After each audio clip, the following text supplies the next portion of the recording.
ഒരു മനുഷ്യൻ രാത്രിയിൽ കിടക്കയിൽ കിടക്കുന്നു. ശരീരം ക്ഷീണിച്ചിരിക്കുന്നു. കണ്ണുകൾ അടയ്ക്കാൻ ശ്രമിക്കുന്നു. പക്ഷേ മനസ്സ് നിർത്താൻ തയ്യാറല്ല. ഒരു ചിന്ത, പിന്നെ മറ്റൊരു ചിന്ത, ഒരു ഭയം, പിന്നെ മറ്റൊരു ഭയം. എന്താകും നാളെ? എനിക്ക് ഇതെല്ലാം കൈകാര്യം ചെയ്യാൻ കഴിയുമോ? എന്തുകൊണ്ട് ഞാൻ ഇത്രയും ആശങ്കപ്പെടുന്നു? സമയം കടന്നു പോകുന്നു, പക്ഷെ ശാന്തി ലഭിക്കുന്നില്ല. പ്രാർത്ഥിക്കാൻ ശ്രമിക്കുന്നു, പക്ഷേ വാക്കുകൾ വരുന്നതിന് മുമ്പേ ഹൃദയം ഭാരമായി മാറുന്നു. ഇതൊരു കഥ മാത്രമല്ല, ഇത് നമ്മിൽ പലരുടെയും യാഥാർത്ഥ്യമാണ്. ഇന്ന് നമുക്ക് ഈ അവസ്ഥയിൽ നിന്നൊരു ചെറിയ യാത്ര ആരംഭിക്കാം. നമ്മുടെ മനസ്സ് ഒരു കാര്യത്തിൽ ഉറപ്പില്ലാത്തപ്പോൾ അത് വീണ്ടും വീണ്ടും അതേ കാര്യത്തെ ചിന്തിക്കും. പലപ്പോഴും ഇത് നമ്മുടെ കൂടുതൽ ക്ഷീണിപ്പിക്കുന്നു.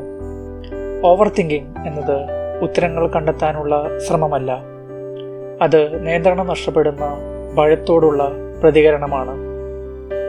നമുക്ക് എല്ലാം നിയന്ത്രിക്കാൻ കഴിയില്ല, എന്നാൽ മനസ്സ് അത് അംഗീകരിക്കാൻ തയ്യാറുമല്ല. അതുകൊണ്ട് ആ ചിന്തകൾ ആവർത്തിക്കുന്നു. പക്ഷേ സത്യത്തിൽ ശാന്തി വരുന്നത് എല്ലാം മനസ്സിലാക്കിയതിനാൽ അല്ല, ഒരാൾ കൂടെയുണ്ട് എന്ന ബോധം കൊണ്ടാണ്. ഗോസ്പൽ ഓഫ് ലൂക്കിൽ മറിയത്തിന്റെ ജീവിതത്തിൽ ഒരു നിമിഷം ഉണ്ടായിരുന്നു. എല്ലാം അപ്രതീക്ഷിതമായപ്പോൾ ദൂതൻ അവളോട് പറഞ്ഞു, അവൾ ഒരു വലിയ ദൗത്യത്തിനായി തിരഞ്ഞെടുത്തിരിക്കുന്നു. അവൾക്ക് എല്ലാം മനസ്സിലായിരുന്നില്ല, ഭാവി വ്യക്തവുമല്ല. എന്നാൽ അവൾ പറഞ്ഞത് വളരെ ലളിതമായിരുന്നു, കർത്താവിൻ്റെ ദാസി ഞാൻ.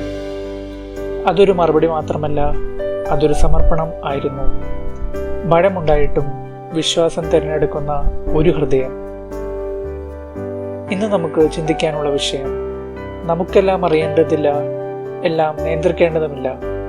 ശാന്തി ലഭിക്കാൻ ജീവിതം പൂർണ്ണമായിരിക്കേണ്ടതുമില്ല. ശാന്തി ലഭിക്കാൻ നമുക്ക് ഒരാൾ കൂടെയുണ്ടെന്ന ബോധം മതി. മറിയം നമ്മെ പഠിപ്പിക്കുന്നത് ഭയമുള്ളപ്പോഴും ഹൃദയം തുറന്ന് വിശ്വാസത്തിലേക്ക് നടക്കാം. മാതാവായ മറിയമേ, എൻ്റെ ജീവിതത്തിൻ്റെ ഈ നിമിഷത്തിൽ ഞാൻ നിന്റെ സാന്നിധ്യത്തിൽ എത്തുന്നു. എനിക്ക് പറയാൻ വളരെയധികമുണ്ട്, പക്ഷേ വാക്കുകൾ കണ്ടെത്താൻ എനിക്ക് ബുദ്ധിമുട്ടാണ്. എൻ്റെ മനസ്സ് ശാന്തമല്ല മാതാവേ. ചിന്തകൾ തുടർച്ചയായി വരുന്നു. ഞാൻ വിശ്രമിക്കാൻ ശ്രമിക്കുമ്പോൾ പോലും എൻ്റെ ഉള്ളിൽ ഒരു കലഹമുണ്ടാകുന്നു. മാതാവേ, ഈ അശാന്തിയിലേക്ക് നീ വരണം. എൻ്റെ ചിന്തകളുടെ ഇടയിൽ നിന്റെ സമാധാനം നിറയ്ക്കണം.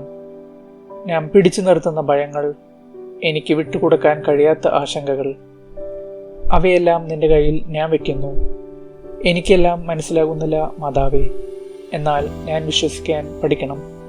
നീ എൻ്റെ കൂടെയുണ്ടെന്ന് എനിക്ക് അനുഭവിക്കാൻ സഹായിക്കൂ. എനിക്ക് ഒറ്റപ്പെട്ടതായി തോന്നുന്ന നിമിഷങ്ങളിൽ നീ എന്നെ ചേർത്ത് പിടിക്കണം.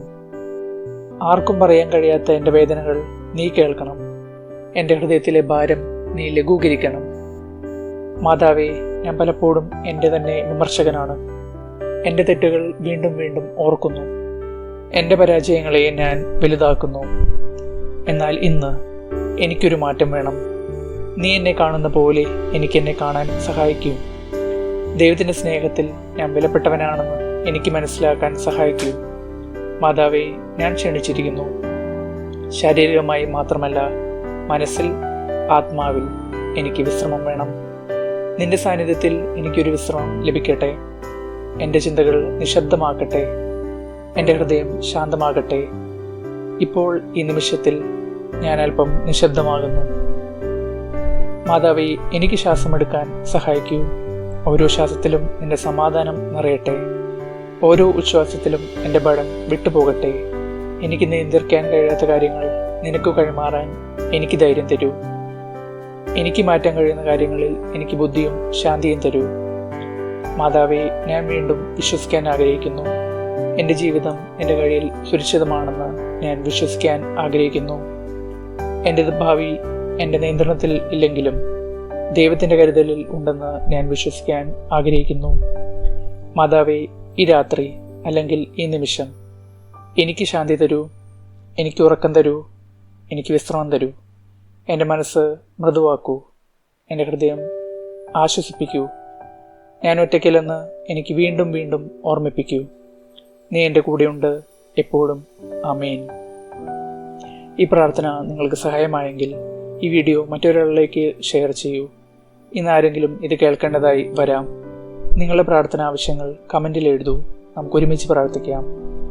ദൈവത്തിൻ്റെ സമാധാനം നിങ്ങളോടൊപ്പം ഉണ്ടാകട്ടെ.